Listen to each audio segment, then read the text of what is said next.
ఇక రేపటి నుంచి ఐసీసీ ఛాంపియన్స్ ట్రోఫీలో మన టీమిండియా క్యాంప్ అనేది మొదలు కాబోతుంది. ఇక ఈసారి ఐసీసీ ఛాంపియన్స్ ట్రోఫీలో ఇండియా తమ మొదటి మ్యాచ్ వచ్చేసి బంగ్లాదేశ్తో ఆడబోతుంది. ఇక ఈ మ్యాచ్ అయితే దుబాయ్ ఇంటర్నేషనల్ క్రికెట్ స్టేడియంలో ఆడుతున్నారు. ఇక ఈ మ్యాచ్ సంబంధించి pitch report, ground stats and రెండు జట్ల ప్లేయింగ్ లెవెన్స్ ఎలా ఉంటాయో ఈ వీడియోలో చూద్దాం. ఇక ముందుగా దుబాయ్ ఇంటర్నేషనల్ క్రికెట్ స్టేడియంలో ఓడిఐ స్టాట్స్ చూసుకుంటే మొత్తం 58 మ్యాచెస్ ఆడితే బ్యాటింగ్ ఫస్ట్ చేసిన టీం 22 టైమ్స్ గెలిస్తే బ్యాటింగ్ సెకండ్ చేసిన టీం 34 టైమ్స్ గెలిచింది. ఇక యావరేజ్ ఫస్ట్ ఇన్నింగ్ స్కోర్ చూసుకుంటే 218 ఉంది. ఇక యావరేజ్ సెకండ్ ఇన్నింగ్ స్కోర్ చూసుకుంటే 192 ఉంది. ఇక ఈ స్టార్ట్స్ని బట్టి చెప్పొచ్చు బ్యాటింగ్ ఫస్ట్ చేసిన టీం కంటే బ్యాటింగ్ సెకండ్ చేసిన టీంకి కొంచెం అడ్వాంటేజ్ ఉంటుందని, ఎందుకంటే నైట్ టైం డ్యూ ఫ్యాక్ట్ ఉంటుంది కాబట్టి. Next pitch report. ఇక పిచ్ రిపోర్ట్ విషయానికి వస్తే యాక్చువల్ దుబాయ్లో అయితే చాలా స్లో పిచ్చెస్ ఉంటాయి, కానీ రీసెంట్గా ఇక్కడ ఐఎల్ T20 లీగ్ జరిగింది. ఇక ఆ లీగ్లో ఆడిన పిచ్చెస్ కాకుండా ఇండియా వర్సెస్ బంగ్లాదేశ్ మ్యాచ్కి అయితే ఫ్రెష్ పిచ్చెస్ వాడబోతున్నారు. ఇక ఫ్రెష్ పిచ్ కాబట్టి ఫాస్ట్ బౌలర్స్కి అయితే మంచి హెల్ప్ దొరికే అవకాశం ఉంది. మ్యాచ్ ప్రోగ్రెస్ అయ్యే కొద్దీ బ్యాట్స్మెన్స్కి అండ్ స్పిన్నర్స్ కూడా మంచి అడ్వాంటేజ్ ఉంటుంది. ఇక బంగ్లాదేశ్ టీం విషయానికి వస్తే వీళ్ళకైతే ఐసీసీ టోర్నమెంట్లో చాలా వర్స్ట్ రికార్డు ఉంది అండ్ 2023 వరల్డ్ కప్లో కూడా చాలా వర్స్ట్గా పర్ఫామ్ చేశారు. అండ్ ప్రస్తుతం ఉన్న 8 టాప్ టీమ్స్లో కొద్ది వీకెస్ట్ టీం ఏదంటే అది బంగ్లాదేశే. వీళ్ళ టీంలో కొంచెం మంచి ఎక్స్పీరియన్స్ ప్లేయర్స్ ఉన్నారు. Players like Mushfiqur Rahim, Mahmudullah, Mehidy Hasan Miraz, Mustafizur Rahman. వీళ్ళు తలుచుకుంటే కొద్ది ఏ టీంనైనా అప్సెట్ చేసే అవకాశం ఉంది. ఇక బంగ్లాదేశ్కి అయితే మెయిన్ డిసడ్వాంటేజ్ ఏంటంటే వాళ్ళ మోస్ట్ ఎక్స్పీరియన్స్ ప్లేయర్ అయిన షకీబ్ ఉల్ హసన్ స్క్వాడ్లో లేడు. కొన్ని రీజన్స్ కారణంగా బంగ్లాదేశ్ అయితే తనని ఛాంపియన్స్ ట్రోఫీకి సెలెక్ట్ చేయలేదు.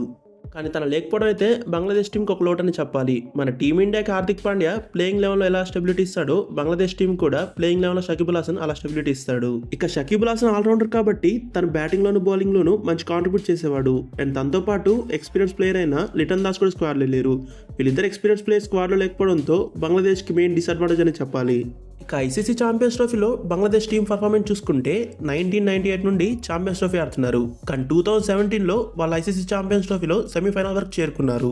ఇక సెమీఫైనల్లో ఇండియాతో ఆడి ఓడిపోయినప్పటికీ వాళ్ళ టోర్నమెంట్ చాలా అద్భుతంగా ఆడారు. చూడాలి మరి ఈసారి ఛాంపియన్స్ ట్రోఫీలో ఏ పొజిషన్ దాకా వస్తారు. ఇక బంగ్లాదేశ్ టీంలో కీ ప్లేయర్ విషయానికి వస్తే మెహదీ హసన్ మిరాజ్. 2022లో బంగ్లాదేశ్తో ఓడిఐ సిరీస్ జరిగినప్పుడు అటు బ్యాటింగ్లోను బౌలింగ్లోను అద్భుతంగా ఆడి బంగ్లాదేశ్ని గెలిపించాడు. అండ్ ఇప్పుడు బంగ్లాదేశ్ టీంకి వైస్ కెప్టెన్గా ఉండే అవకాశం కూడా ఉంది. ఇక ఇండియాతో జరగబోయే మ్యాచ్కి బంగ్లాదేశ్ ఒక ప్లేయింగ్ లెవెన్ చూసుకుంటే ఓపెనర్స్గా తన్జీద్ హసాన్ అండ్ సౌమ్య సర్కర్ ఆడతారు.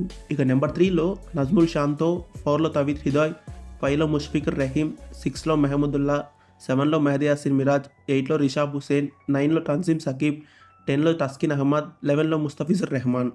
ఇక వీళ్ళ ప్లేయింగ్ లెవెన్ ఎలా ఉందో కింద కమెంట్ చేయండి. ఇక నెక్స్ట్ టీమిండియా. ఇక మన టీమిండియా విషయానికి వస్తే ఈసారి ఛాంపియన్స్ ట్రోఫీలో one of the strongest side and ఫేవరెట్స్గా కూడా ఈ ఛాంపియన్స్ ట్రోఫీలో బరిలోకి దిగబోతున్నాం. ఇక రీసెంట్గానే ఇంగ్లాండ్తో ఓడే సిరీస్ ఆడి 3-0తో సిరీస్ గెలిచాం. అండ్ మెయిన్ ఇంపార్టెంట్ థింగ్ ఏంటంటే ఆ సిరీస్లో మన ఇండియన్ బ్యాట్స్మెన్ అందరూ కూడా అద్భుతంగా పర్ఫామ్ చేశారు. Mainly players like Rohit Sharma, Virat Kohli and KL Rahul అయితే మంచి డీసెంట్ ఫామ్లో ఉన్నారు.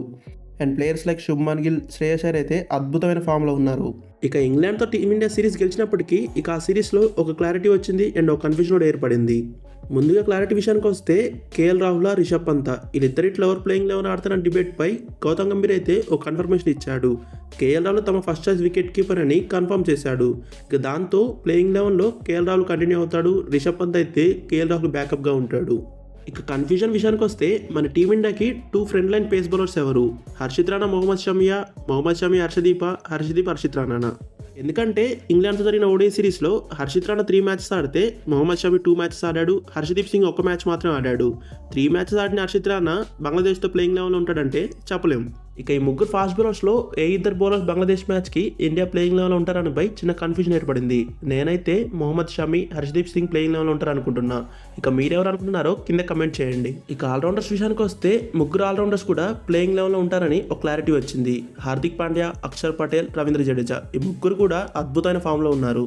మెయిన్లీ అక్షర్ పటేల్ అయితే అటు బ్యాటింగ్లోను బౌలింగ్లోను ఎక్సలెంట్ ఫామ్లో ఉన్నాడు. అండ్ ఈ ముగ్గురు ఆల్రౌండర్స్ని ప్లేయింగ్ లెవెన్లో ఆడించడంతో మనకు నెంబర్ 8 వరకు బ్యాటింగ్ డెప్త్ ఉంటుంది. ఇక నెక్స్ట్ వరుణ్ చక్రవర్తి అండ్ కుల్దీప్ యాదవ్ వీళ్ళిద్దరిట్లో ఒకరు మాత్రమే ప్లేయింగ్ లెవెన్లో ఉంటారు. మెయిన్లీ కుల్దీప్ యాదవ్ ఉండే అవకాశం ఉంది. ఓవరాల్గా బ్యాట్స్మెన్స్, ఆల్రౌండర్స్, బౌలర్స్, స్పిన్నర్స్ చూసుకుంటే ఇండియాకైతే ఒక బ్యాలెన్స్ అయ్యేలా కనిపిస్తుంది. ఇక బంగ్లాదేశ్ మ్యాచ్కి ఇండియా ప్రాబుల్ ప్లేయింగ్ లెవెన్ చూసుకుంటే ఓపెనర్స్గా captain Rohit Sharma and Shubman Gill, number 3లో విరాట్ కోహ్లీ, నెంబర్ 4లో శ్రేయస్ అయ్యర్, 5లో కేఎల్ రాహుల్, 6లో హార్దిక్ పాండ్యా, 7లో అక్షర్ పటేల్, 8లో రవీంద్ర జడేజా, 9లో కుల్దీప్ యాదవ్, 10లో హర్షదీప్ సింగ్, 11లో మొహమ్మద్ షమి. ఇక ఈ ప్లేయింగ్ లెవెన్ చూసాక అటు బ్యాటింగ్లోను బౌలింగ్లోను మంచి స్టెబిలిటీ ఉంది. మెయిన్లీ నెంబర్ 8 వరకు మనకు బ్యాటింగ్ డెప్త్ ఉంది అండ్ బౌలింగ్లోను కూడా 6 బౌలింగ్ ఆప్షన్స్ ఉన్నాయి. ఇక మీ ప్రాబుల్ ప్లేయింగ్ లెవెన్ అంటూ కింద కమెంట్ చేయండి. Thank you. వీడియో నచ్చితే లైక్ కొట్టి ఛానల్ సబ్స్క్రైబ్ చేసుకోండి.